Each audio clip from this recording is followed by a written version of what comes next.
minutes ago, House Majority Leader Steve Scalise made it official, announcing that he will run to replace Kevin McCarthy as House Speaker. And it comes just hours after fellow hardline conservative Jim Jordan publicly said he will run.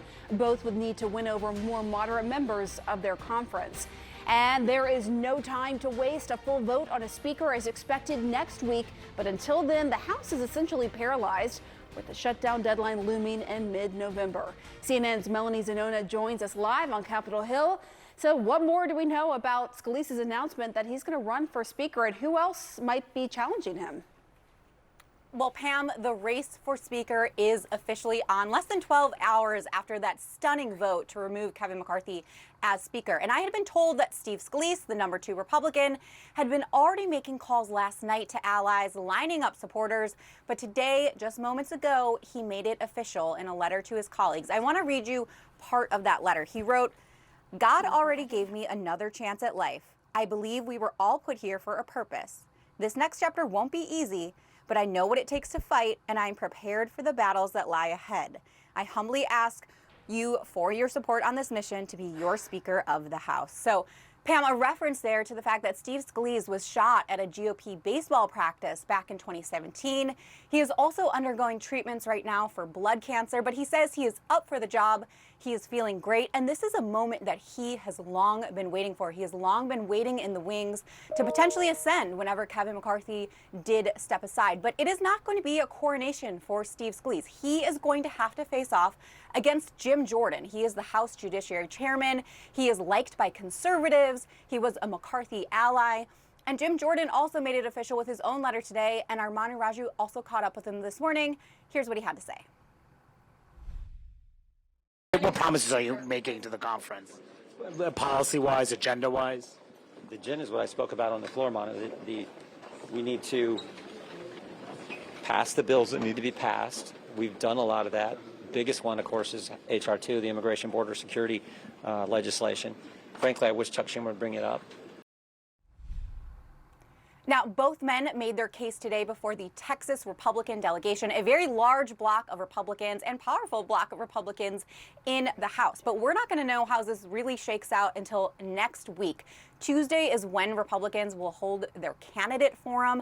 On Wednesday, they will hold their leadership elections. We're also being told that there's now a scramble underway for lower leadership posts. You have Tom Emmer, for example. He's going to be running for Majority Leader. His deputy Guy Reschenthaler are now going to be running for Whip. And I'm also told that Elise Stefanik is keeping her options open, also interested in moving up the ladder. But the big question, Pam, remains, can Republicans agree on someone to lead their unruly conference? Until they decide that question, the House is going to be paralyzed. They can't conduct any other business. Hopefully, Republicans think they'll have the answer to that question next week. Pam. And of course, the backdrop of that is another looming government shutdown in around 40 days from now. Melanie Zanona, thank you so much. Boris? Let's now discuss with someone who will soon be voting for a new speaker. Republican Congressman Warren Davidson of Ohio joins us now. He's a member of the House Freedom Caucus. Congressman, thanks so much for sharing part of your afternoon with us. So Congressman Jim Jordan and Steve Scalise both officially announcing they will seek the speakership. Will you support either of them? Well, we'll see if that's the only range of candidates in the field. There are certainly other folks that are kind of feeling out what's possible. And I think Melanie laid it out right. We're not really going to know until Republicans are back in Washington, D.C. together. Most of us are still here in D.C., I think. People are scattered around the country, to be sure. But I think the bulk are still here in D.C. networking and having these conversations. I think it was a smart decision by Patrick McHenry to say maybe we should vent separately instead of all together. And that's been healthy. So I've had conversations with people across the conference, and what I've shared is the same that I shared with CNN last night. Is I think whomever can cast a vision that brings the conference together is going to emerge as the speaker, because the right question is, I think it's harder for everyone in the conference to trust any one person than it is to have confidence in a shared mission. And on that question of unity, Congressman, how confident are you that the chairman of the Judiciary Committee that's carrying out an impeachment inquiry of President Biden that is divisive and controversial in Jim Jordan, how confident are you that he can unite your party? Well, I think he has, and frankly, he's perceived so differently in moderate districts, and I think that's something that some moderates have felt out with me, and I've felt out with them and said, well, how would, this person, that person, including Jim Jordan, work in your district? And they're like, well, now that I'm in Congress, I see why everyone has so much respect for Jim Jordan. I'm not sure that works in my district. So I don't know if Jim will be the guy that will be the first pick for most moderates, but I do believe that a lot of them could see how he would be an effective leader for the whole conference. And I think the other thing is we've had this kind of fractious divide in the Republican politics. Unity of command is one of the principles of war, and I think how do you unite the party? And maybe you have a more conservative speaker, and it's the moderates that are trying to drag the party to the left. Part of the frustration for a lot of the base has been, kind of the donor part of the party has been much more centrist for Republican politics. If Jim becomes the speaker, maybe you can have everyone kind of participating in all fronts, and maybe Steve Scalise can too, because he's cast a vision as a more conservative member. So we'll see how the conversation goes in terms of, Tuesday night. Sure. On questions of priorities for the next speaker, do you think whoever takes over should immediately put the impeachment inquiry of Joe Biden up for a vote? I think the most pressing thing is the November 17th deadline. We have to get our 12 appropriations bills passed. Steve Scalise had put an aggressive timeline out just before the CR vote on Saturday.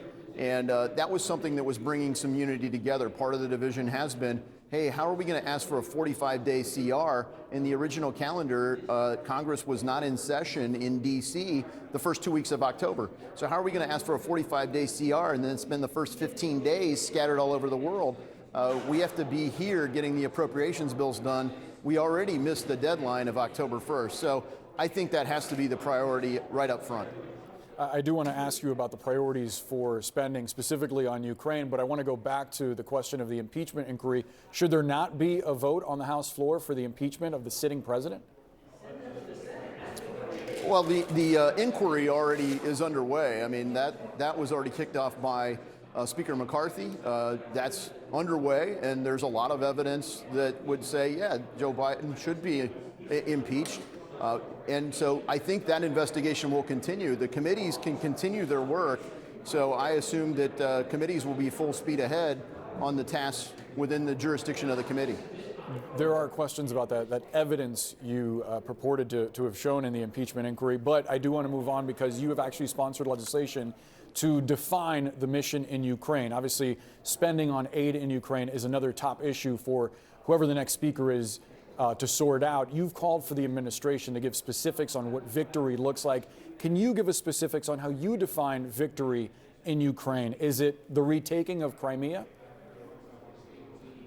No, and look, if you look at the administration, they've been all over the map. I mean, they started off offering Zelensky a ride out of the country, and apparently it would have been okay with them if Russia occupied Ukraine. Now, they would have protested about it, but Zelensky inspired the world when he said, I don't need a ride, I need ammunition. So they just kind of reactively have dumped $113 billion into Ukraine, and they've kind of dosed it out. He's like, I need all this, and they're like, well, you can't have that. So while it is grinding the Russian army down, it has ground down the Ukrainian army and the nation as well. So I don't think Biden's approach has been, well thought out. And if it has been, we can shame on continue them. talking about Biden's approach, but I'm curious about yours, sir. How do you define victory in Ukraine if Vladimir Zelensky is saying that victory for him is retaking Ukraine, or rather retaking Crimea, but some folks, especially in the West here in the United States, don't see eye to eye on that? What does victory look like?